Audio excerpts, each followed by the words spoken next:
We're actually going to be reading together the Starcraft comics, which you can actually find on the website itself. The link will be down in the description. I've already finished Kerrigan Hope and Vengeance, and now we're going to move on to this series bit by bit. It's going to be myself and exactly. Nom nom nom nom nom nom nom nom nom. Nom nom nom nom nom nom nom nom nom. Nom nom nom nom nom nom nom.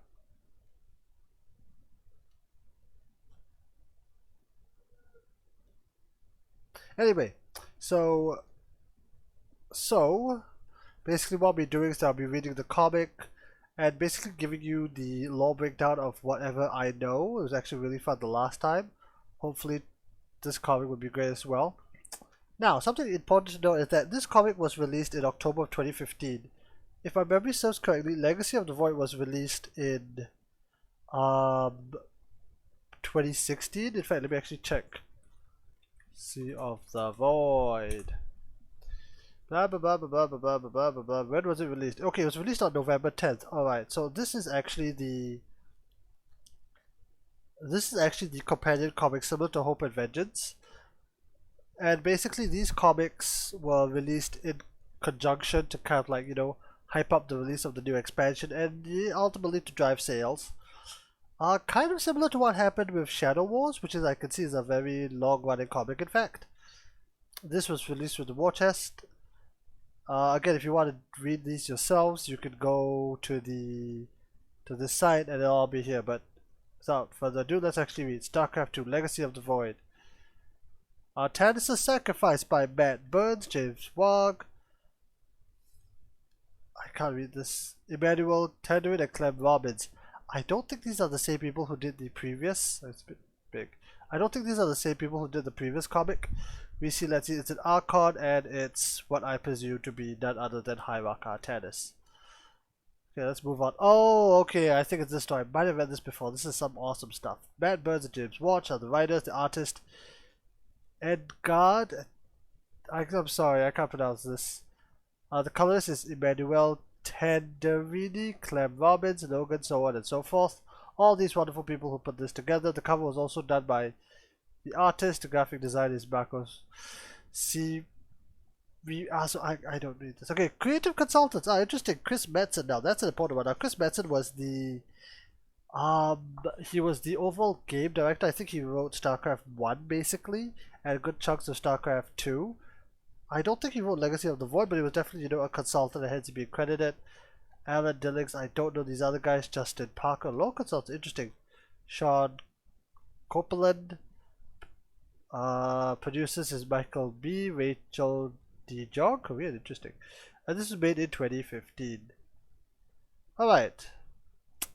The Twilight World of Shakuras, homeworld of the Dark Templars. Long ago they were banished from Aya and the rest of the Protoss civilization. I'll get to that in a second. But the War of the Zerg has drawn the separated Protoss factions together once again in this new society, the Dalam. Struggles to find balance and unity. Bring balance to that, never mind. All hope of success lies with the hierarchy, a governing body facing an impossible task.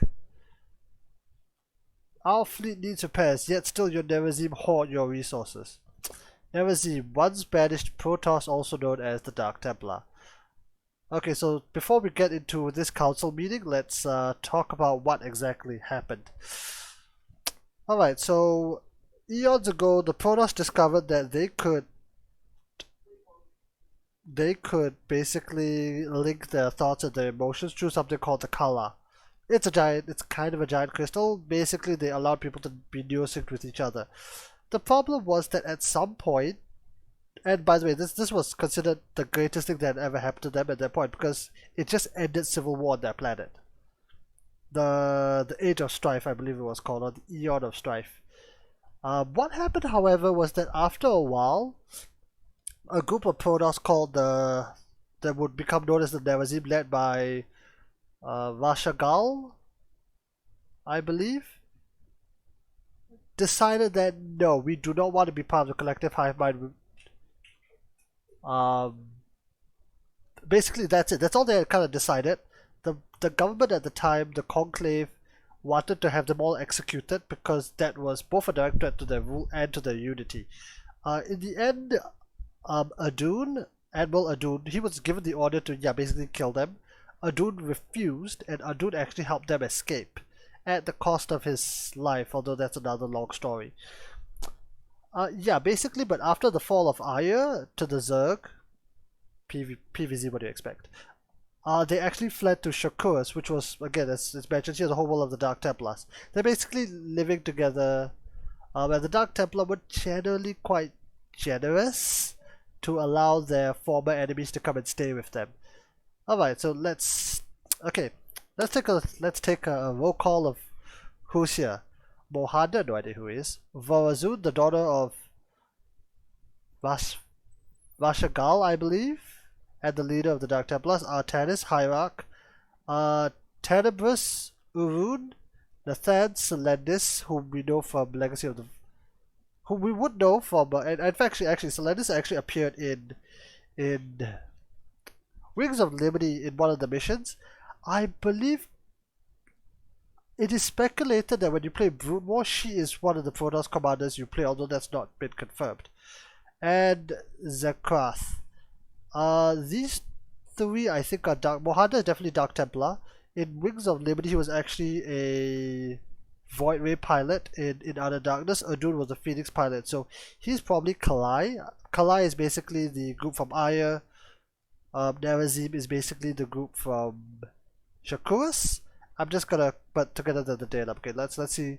Let's read the minutes of meeting. The Zerg attacked our forces at well. It was the Aya Protoss who wished for each faction to manage its needs, remember? Then we must think of our own. Bas, without the color, how could you possibly know the need we feel? Even with your precious color, you cannot decide amongst yourself what must be done. How dare you demand anything further from us? This is good writing. Once again, we are at an impasse. Perhaps we can reconvene tomorrow. Okay, does it say who's talking? I presume this is from Vorazun. This is from, I can't tell who. It doesn't seem to be from Artanis. I don't think he was such a judgmental figure, although I might be wrong. This is yeah, basically here's the thing. At this point of time, the Aya Protoss, the Kalai, still are connected via the hive mind. But this is the important part. Vorazun, who cut their nerve cords, are no longer connected. So take a look at these two ladies, Selendis and Vorazun. Vorazun's hair is cut short. Nerve cords actually is cut short. So whereas Selendis' connection is still there. Like, that's how the Dark Templar discovered that they could sever their connection with the Kala, which means that Tenebrous looks like he's Kalai. Basically, these two look like Dark Templar. The rest look Kalai. I can't tell with all their, fancy headdresses on. Alright, moving on. Artanis. I think this is Artie? Yeah, this is Artie. Stop. We are one people, are we not? We each fight for the well-being of our own faction, but in doing so we accomplish nothing. We need decisive action. The hierarchy is failing. Oh, wow. That's not the kind of thing you say in front of your boss. It needs a leader to succeed. This stalemate is further proof of that. Then I will be this leader. You would ruin us all, Nathan. I will submit myself for this position. Unthinkable. We welcomed your Kalai to our world. That's a good point. This is my house. Damn it. All that has come is more conflict. A Narazim hierarch is more justifiable. True, they do own the real estate. Calm yourselves. The leader must be someone who commands the respect of the Narazim and Kalites, even they're using the term alike. Someone like Artanis. Artanis is the wisest choice. What say you?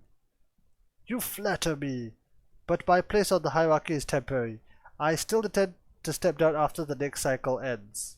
I have no desire to be a politician. Yeah, I think, okay, let's finish the scene. I, for one, would follow your leadership. You brought us to this world in its darkest hour. As a military leader of the Templar, a warrior. And yet you helped broker a new age of peace among the Protoss. Alright, let's unpack this. There's quite a bit of things to unpack in here. Artanis is correct. He actually wasn't a politician. Pre-Starcraft 2, basically back in the Brood War days, there was an organization called the Conclave. I believe they were run by a caste called the Adjudicators. Basically, they're the politicians. They're the mayors. They're the city council members. Artanis was basically a general, an executor. And back before, okay, this is for the Kalai. This doesn't apply to the Nevezim. So the Kalai people basically had a clear distinction of what you do. You're basically a politician, judicator, Templar or warrior, or an engineer, which I forgot the specific term is that. That's generally your paths. So that's what he's kind of talking about. Yeah, you brought us this world is darker. Yeah, it was Artanis and James Rayner in the last. I think this is the first few missions of the Brood War campaign that he basically helped the Protoss evacuate Iron via an ancient warp gate. We'll just leave it at that. Let's continue. You've broken a new age of peace. Yeah, he's done a lot of things. Yes, we all believe Artanis would serve well as Hierarch. Yet clearly he intends a life dedicated to the Templar only. What about you, Mohanda? My young matriarch. Artanis alone commands the trust of both factions. We can agree on no one else. Young matriarch. Okay, this is interesting because Razagal, the previous matriarch, was very, very old. It could be thousands of years ago. Again, Protoss, like a young Protoss is like 300-400 years old, so an old Protoss was probably thousands.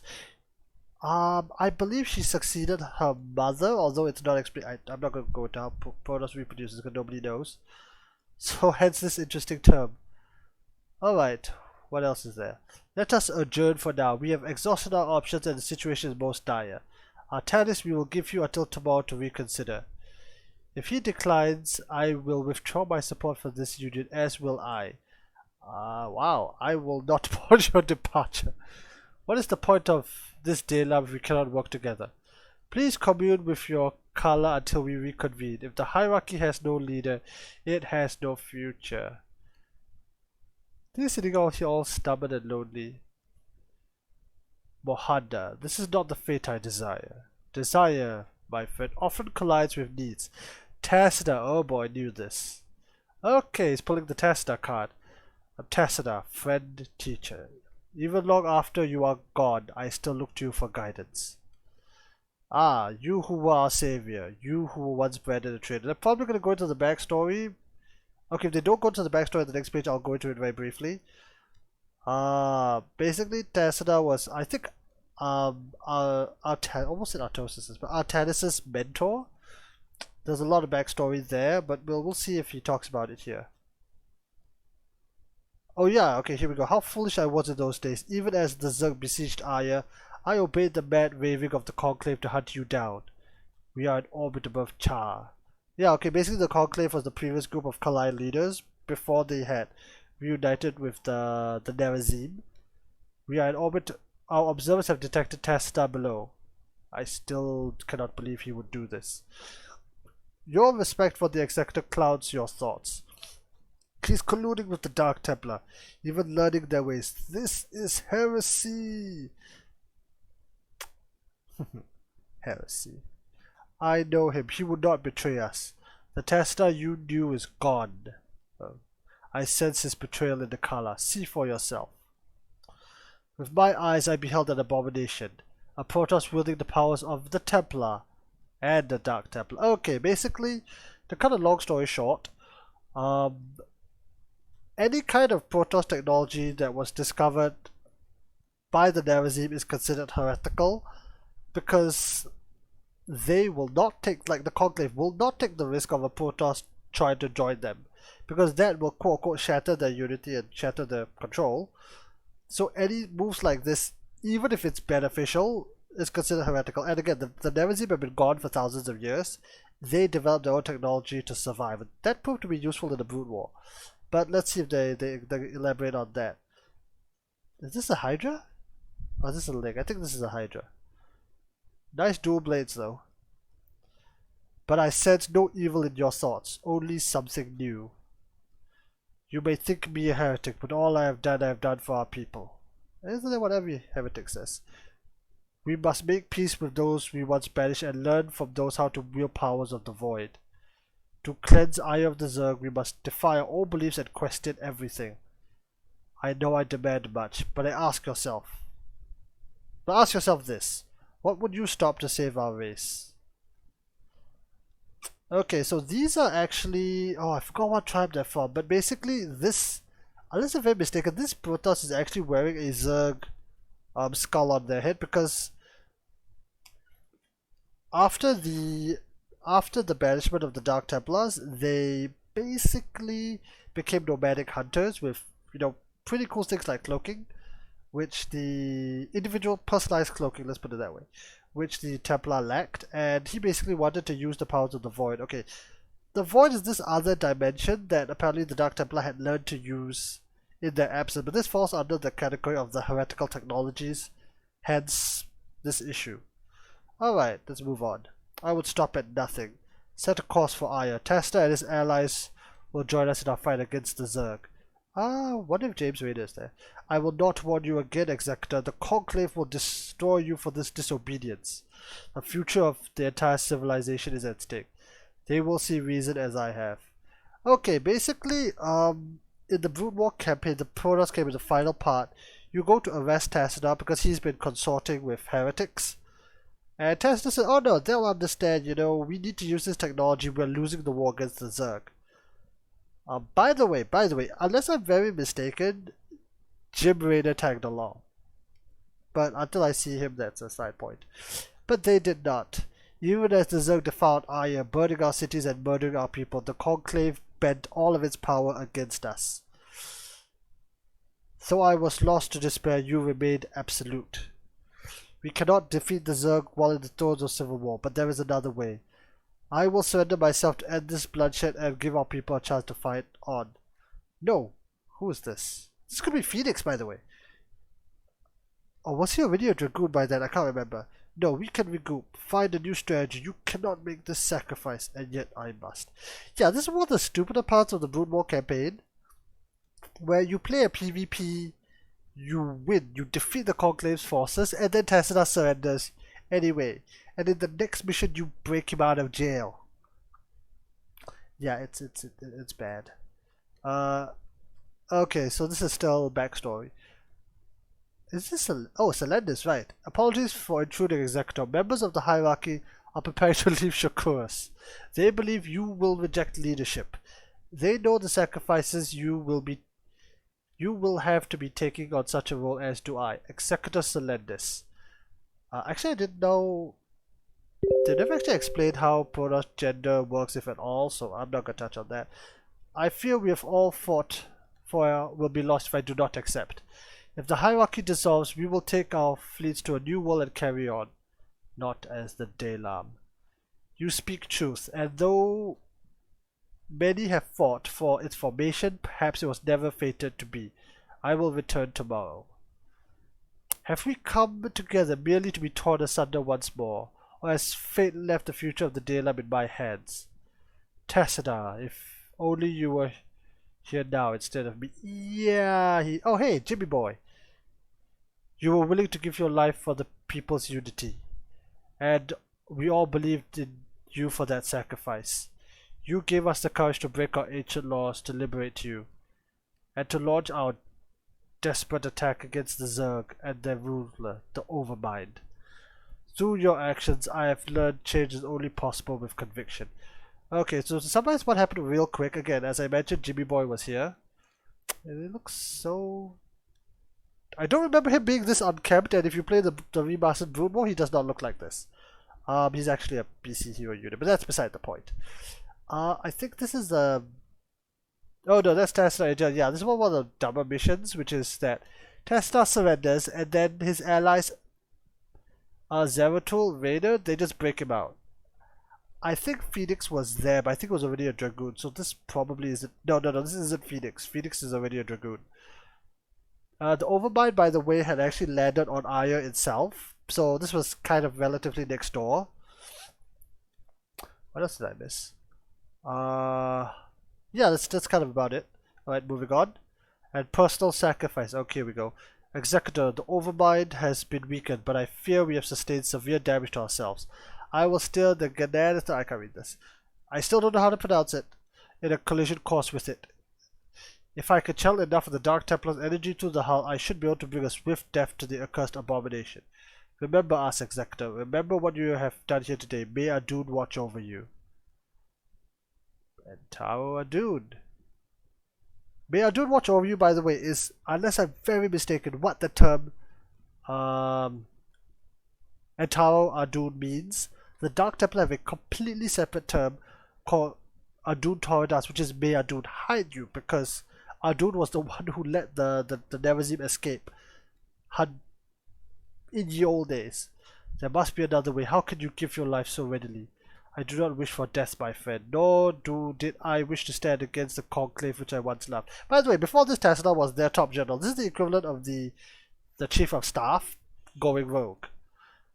If only ever wished to act as executor of the Templar armies serving the conclave's will. But fate has laid this path before me whether I ask for it or not. I must embrace it for the good of our people. One day you will understand. All leaders must. Yeah, basically this is the last level of the Brood War campaign, which is that you have to do enough damage to the Overmind. By the way, this is one of the... Okay, this level is brilliant because you can either play as Protoss or as the Terran. You control both sides and you can decide how you want to play it out. It has incredible flexibility. I played this mission like 3-4 times. Once as like Terran, once as Protoss, and then once as like combined armies. Alright, so yeah, he basically kamikaze the ship into the Overmind. They discovered, by the way, that the Dark Templar energies could sever the connection. Basically, here's the thing. The Zerg had kind of backup personalities in their system, so every time you kill one of their leaders, they would just respawn. But you could cut off the connection using void energies, which is what happened here. If not, Overmind would just respawn. There's Zerg. With one selfless act, you defeated the Overmind and changed us forever. And through the remnants of the Zerg still force us to abandon and find sanctuary on Shakuras, your sacrifice allowed us to fight another day. Yeah, this is the first level of Brood War where you basically have to get the heck off Aya. It gave us hope that we could heal all societal wounds and forge a new destiny. Yeah, because previously the Dark Templar to the Nerazim to the Kalai were to be shot on sight. Well, in this case, stabbed on sight. And now the Dark Templar were actually helping their brethren through the portal. But after all this time, I still wrestle with your last words. What were they? One day you understand all leaders must. I don't think those were the last words in the Brood War mission, but never mind. The memories of your sacrifice spin through my mind, a final lesson left for me to decipher. The time has come. Have you made your decision? I am not a leader, I am a warrior. His silence shows he has no intent. This guy really wants to leave. He has no answer. My fleets will leave at once. This is all I have ever wanted to be. I think this is Artie, right? Fancy headdress. But fate has laid this path before me, whether I ask for it or not. Oh friend, you told me that I would one day understand your choice. Now I do. I will heal the wounds of war. Oh hey, this might be Karex, by the way. The need of our people must always transcend our hopes and desires. It was a final lesson I will not forget. And mend the rift between our people. They're all putting their heads together. Whether it takes us years or decades, we will find a way to restore the glory of the Protoss. Yep, they just lost their homeworld, so they're still salty. And to reclaim our place among the stars. And Taro Tassida. Right, and that's the comic. It's actually a pretty beautiful shot because you have both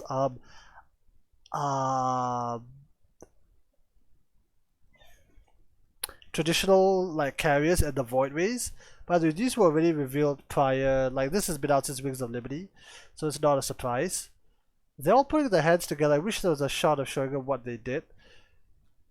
This armor, I believe it was elaborated on, honestly, of all places, in Heroes of the Storm, because he's got this very ornate armor. In fact, Artanis hot skin. He's got this very elaborate armor. Hierarch of the Dalam, Is it this one?